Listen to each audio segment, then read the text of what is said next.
Good morning everybody. Success point Deoband में आपका फिर से स्वागत है। चलिए आज शुरू करते हैं हम जीके सीरीज नंबर 12 जो मूल विधि की वीडियो होगी हमारी। इससे पहले हम 11वीं सीरीज इसकी बना चुके हैं और लगभग हमने उसमें 75 क्वेश्चंस किए हैं।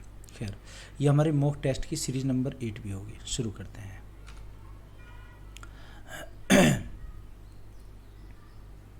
क्वेश्चन नंबर 76 देखना।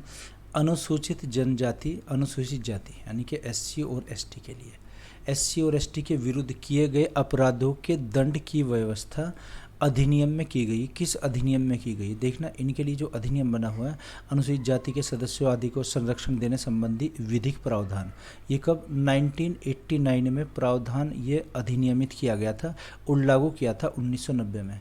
यह अधिनियम 11 सितंबर 1989 को अधिनियमित हुआ और अधिनियम 30 जनवरी 1990 से प्रवर्त यानी कि लागू हुआ, इम्प्लीमेंट किया गया था। तो इसकी धारा किस में दिया गया है जो संरक्षण है? धारा 3 में, जो इसका सेक्शन नंबर 3 है। तो 3 में डिफाइन किया गया है।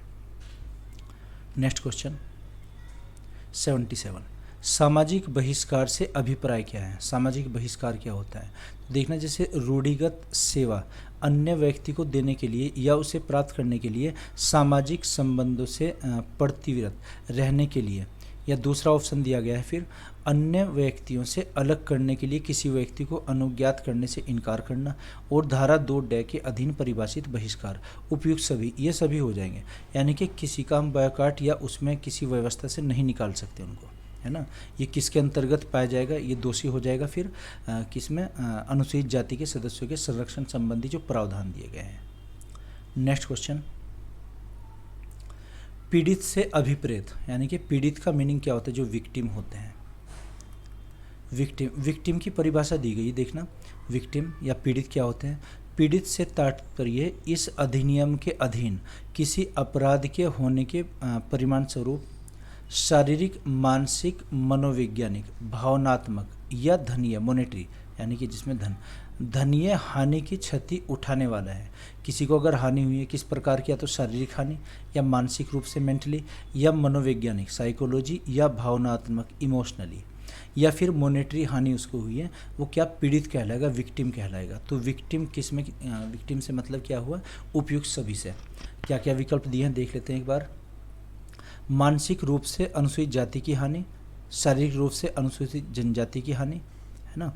कोई धनीय हानि अनुसूचित जाति या जनजाति के अंतर्गत आने वाला व्यक्ति की, उपयुक्त सभी, ये क्या कहलाएंगे? पीड़ित कहलाएंगे, विक्टिम्स कहलाएंगे, है ना। किसी भी व्यक्ति के लिए इसमें स्पेशली डिफाइन जो किया गया है एससी और एसटी के लिए किया गया है, जो समुदाय होते हैं। Next question 79।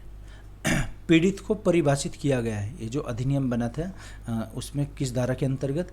धारा 2 के अंतर्गत। ये जो सेक्शन नंबर 2 होगा, सेक्शन 2 में बताया गया है। नेक्स्ट क्वेश्चन देखिएगा। आश्रित से अभिप्राय क्या है? आश्रित जो डिपेंड होते हैं, आश्रित, है ना। आश्रित से क्या? पति या पत्नी, जैसे पति पत्नी एक दूसरे पर आश्रित होते हैं, डिपेंड होते हैं।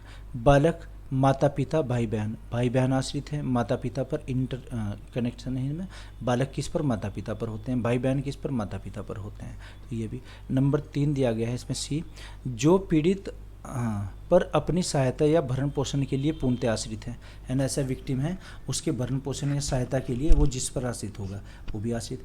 उपयुक्त सभी, ये सभी किस में आ जाएंगे? आश्रित, यानी कि डिपेंड होंगे एक दूसरे पर। नेक्स्ट देखते हैं 81 क्वेश्चन।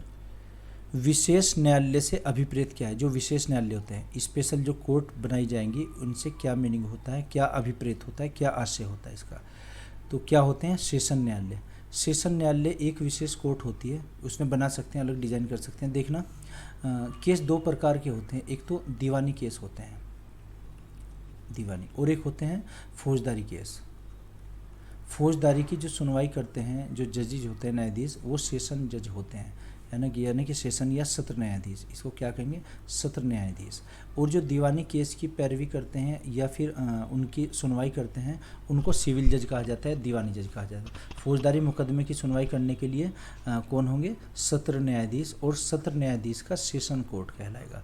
उसकी अदालत को हम क्या कहेंगे? Session court. तो सेशन कोर्ट की अगर उसमें वर्क या बर्डन ज़्यादा हो जाता है तो विशेष न्यायालय बना देते हैं उसके लिए।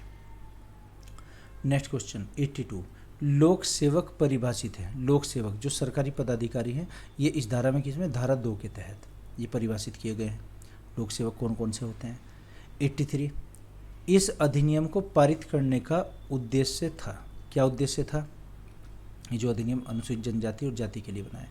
अनुसूचित जाति और जनजाति के सदस्यों पर अत्याचार रोकने हेतु, बिल्कुल सही बात है, जो 1989 में बना था। और परिवर्तन में कब आया था, 1990 में, सन 1990 में लागू हुआ और अधिनियमित हुआ था 1989 में, सन 1989 में। दूसरा दिया है विशेष न्यायालयों या अन्य विशेष न्यायालयों द्वारा पीड़ित व्यक्तियों को राहत देने हेतु तथा अपराधों के विचारण के लिए। सी ऑप्शन है अनुसूचित जाति और अनुसूचित जनजाति के पुनर्वास संबंधी विषयों का उपबंध करने के लिए। तो उपयुक्त सभी हो जाएंगे। नेक्स्ट क्वेश्चन, अनुसूचित जाति अनुसूचित जनजाति अपराध निषेध अधिनियम जो बना था के अंतर्गत किसी अपराध के लिए अधिकतम दंड क्या दिया जा सकता है। अगर कोई एससी कम्युनिटी या एसटी है ना का सदस्य है, इसके अंतर्गत किसी अपराध के लिए अधिकतम दंड यानी कि मैक्सिमम पनिशमेंट क्या होगा, मृत्यु दंड भी दिया जा सकता है अगर उनके साथ में कोई भेदभाव या ऐसा किया जाता है। डेथ पेनल्टी किस में होती है, और आईपीसी की हम धारा 302 में पढ़ते हैं, किसी को मृत्यु दंड देना, ये 302 में भी आएगा। आईपीसी इंडियन पेनल कोड या भारतीय दंड संहिता, इससे हमने पहले जो वीडियोस बनाई हैं उसमें डिफाइन किया गया है। आप चाहे तो देख सकते हैं, इसके डिस्क्रिप्शन बॉक्स में उनका लिंक दिया गया है या ऊपर आई बटन में भी आप देख सकते हैं। नेक्स्ट क्वेश्चन, किसी जाति को अनुसूचित जाति की श्रेणी में अधिसूचित करने का अधिकार किसके पास है, तो राष्ट्रपति महोदय करते हैं। देखना, किसी जाति को अनुसूचित जाति जैसे एससी या एसटी होता है, या तो एससी कम्युनिटी या एसटी या फिर ओबीसी में कोई अगर जनजाति कोई जाति डिफाइन की गई है, ये सब करने का अधिकार किसके पास है, राष्ट्रपति महोदय। राष्ट्रपति महोदय ही उसको ऐसा कर सकते हैं कि ये जाति अनुसूचित है या अनुसूचित जनजाति है। नेक्स्ट क्वेश्चन, अनुसूचित जाति और अनुसूचित जनजाति अत्याचार निवारण अधिनियम 1989 में उल्लिखित उपेक्षित कर्तव्यों की जानबूझकर उपेक्षा करना यानी कि उनको नकारना, उपेक्षा करने पर निम्न में से कौन दंड का भागी होगा, है ना, किसको दंड दिया जाएगा अगर इसकी उपेक्षा हम करते हैं। कोई भी लोक सेवक जो अनुसूचित जाति या जनजाति का सदस्य नहीं है ना, अगर कोई लोक सेवा में है और एससी एसटी का सदस्य नहीं है और ये उपेक्षा अगर करता है तो वो दंड का भागीदार होगा। तो हमने ये कुछ क्वेश्चन का कलेक्शन तैयार किया है, 86 इसमें क्वेश्चन बने हैं। तो अभी हम नेक्स्ट टॉपिक पर फिर वीडियो बनाएंगे पर्यावरण से संबंधित। हालांकि प्ले लिस्ट में आप जाकर देख सकते हैं, उसमें पर्यावरण की हमने कुछ वीडियोस डाली हुई हैं, क्योंकि ये एसआई के सिलेबस में भी उसमें डिफाइन किया गया है, ऐड किया गया है, तो इस पर फिर से और भी वीडियो बनाएंगे। अगले हमारा जो टॉपिक होगा ये पर्यावरण से संबंधित होगा, वन्य जीव और पर्यावरण। तो ये मैं आशा करता हूँ आपकी समझ आया होगा, अगर नहीं तो कमेंट बॉक्स में आप लिख कर बताइएगा। फिर भी अगर कोई आपका कोई भी इशू कोई प्रॉब्लम है तो हमें मैसेज कीजिएगा या कमेंट बॉक्स में लिखिएगा। Okay, thank you.